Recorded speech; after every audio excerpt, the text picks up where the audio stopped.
The posts trending across the Fediverse this week aren't disconnected stories. They're a single diagnostic scan of a system eating itself alive. Game preservation forced into piracy. American internet infrastructure rotting while Switzerland delivers 25 gigabit symmetric fiber.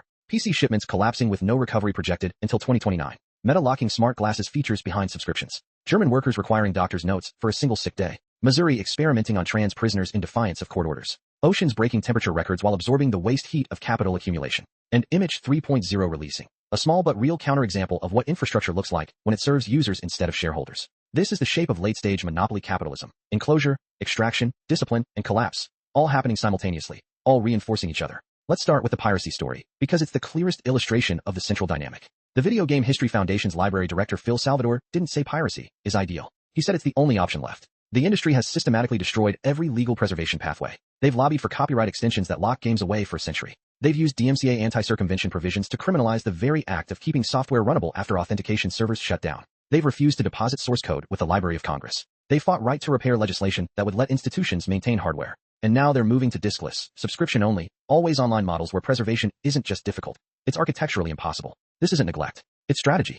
A preserved game is a competitor to the remaster, the re-release, the subscription service. Every playable copy of a 20-year-old title that doesn't require a recurring payment is revenue leakage. The industry's position is explicit. They would rather games disappear entirely than exist outside their control. Nintendo's lawyer famously argued in court that even if they never re-release a game, the mere possibility that they might someday constitutes a protectable market interest. That's the logic of enclosure applied to culture itself. The commons doesn't just get fenced off, it gets burned to prevent anyone else from using it. Now look at the broadband story. Switzerland, a country of 8.7 million people, mountainous terrain, for national languages, no monopoly telecom, delivers 25 gigabit symmetric fiber for roughly $60 a month. The United States, the richest country in history, birthplace of the internet, home to Silicon Valley, averages 200 megabits down, 20 up, with monopoly or duopoly providers charging $80 to $120 for the privilege. The article frames this as a free market lie, and that's exactly right. But we need to be precise about what the lie is. The lie isn't that markets can't build infrastructure. The lie is that the U.S. telecom market is a market at all. It's a cartel. The 1996 Telecommunications Act was sold as deregulation to promote competition. Instead, it triggered a consolidation wave that reduced thousands of ISPs to a handful of regional monopolies.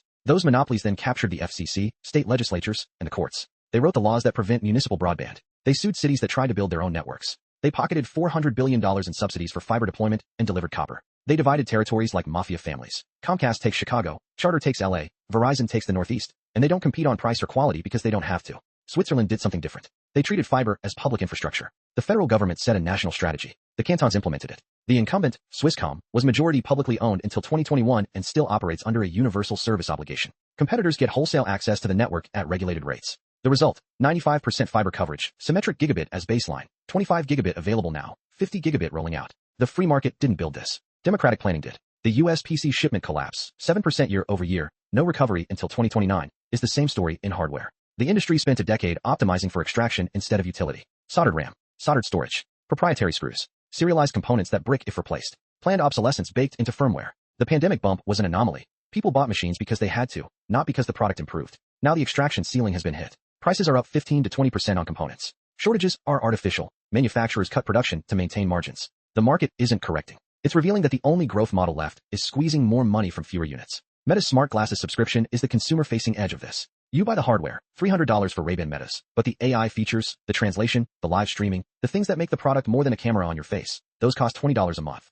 Forever. Stop paying, and the glasses become dumb sunglasses with a camera. This is the endpoint of the software-as-a-service model applied to physical goods. You don't own anything. You rent everything. The subscription is the new property relation. You pay tribute to access your own devices. Image 3.0 is the counterpoint. Self-hosted photo management. No cloud. No subscription. No AI training on your family photos. No account termination because an algorithm flagged your kid's bath picture. You run it on your hardware. You control the data. It's not a product, it's infrastructure. And it's built by a community that understands the distinction. This is what technology looks like when it's not mediated by capital. It's slower. It requires technical knowledge. It doesn't scale to billions. But it works. It respects the user. It's the proof that the enclosure isn't inevitable. It's a choice. The German sick note requirement, now mandatory from day 1, not day 3, is labor discipline wearing a medical costume. The official justification is preventing abuse. The real function is raising the cost of refusal. A worker who wakes up feverish at 6 a.m. now has to navigate a healthcare system with week-long appointment waits, or go to an emergency room and wait 6 hours, just to get a piece of paper saying they're too sick to work. The message is clear. Your body belongs to the schedule. Your time is not your own. The doctor's note is a permission slip from the management class.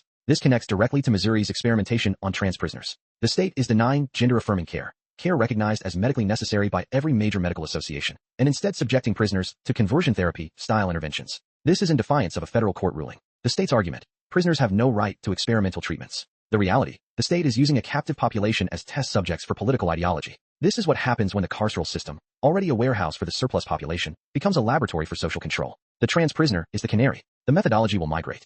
In the oceans, 2024 was the hottest year on record for ocean temperatures. The oceans have absorbed 90% of the excess heat from greenhouse gases. They're not a buffer anymore. They're a battery. The heat is coming back out. Marine heat waves are restructuring ecosystems. Coral reefs are dying. Fisheries are collapsing. AMOC, the Atlantic Meridional Overturning Circulation, is weakening toward a tipping point that would restructure global climate patterns. This isn't a future threat. It's the present condition. And the response from the centers of capital? More drilling. More subsidies. Carbon capture fantasies. Net zero pledges for 2050 that assume technologies that don't exist at scale. These 8 stories are one story. The logic of capital, endless accumulation, endless enclosure, endless externalization, has hit the hard limits of the biosphere, the social fabric, and the technological substrate itself. The system can no longer expand by producing use values. It expands by destroying them. It makes games unplayable. It makes internet slow and expensive. It makes hardware disposable. It makes devices into rental units. It makes healthcare into a bureaucratic weapon. It makes prisoners into experimental subjects. It makes the ocean into a heat sink. The counter-movements, piracy is preservation, municipal broadband, right to repair, self-hosting, prison abolition, climate direct action, are not separate struggles. They're fronts in the same war. The war over whether the means of life, culture, communication, computation, care, the climate itself, will be governed by the logic of profit or the logic of need. The Fediverse itself is part of this. These posts exist on federated, decentralized infrastructure. No algorithm boosted them. No venture capital funded the platforms. They're visible because people chose to share them across instances that agree on basic protocols, but answer to no central authority. This is the prefiguration. It's small. It's fragile. It's incomplete. But it's real. The question isn't whether the system will collapse. It's collapsing. The question is what gets built in the cracks. Every preserved ROM. Every municipal fiber network. Every repaired laptop. Every self-hosted photo library. Every sick day taken without permission. Every prisoner defended. Every pipeline blocked. Every federated post shared. The enclosure is total. The resistance is distributed. The outcome isn't written. But one thing is certain. The system that produces these 8 stories as normal, routine, expected, that system has no future. It only has a present that it's destroying as fast as it can. Our job is to survive it, to document it, to build the alternatives in the ruins, and to make sure the next world doesn't repeat the same mistake. The piracy advocate didn't say piracy is good. He said they refuse to offer a meaningful alternative. That refusal is the system telling us what it is. The alternative won't come from them. It never does. It comes from us. From the cracks. From the commons we rebuild. From the infrastructure we run ourselves. From the care we give each other when the institutions won't. That's the analysis. The rest is practice. Please like, comment, follow, share. It really helps out. Until next time, comrades.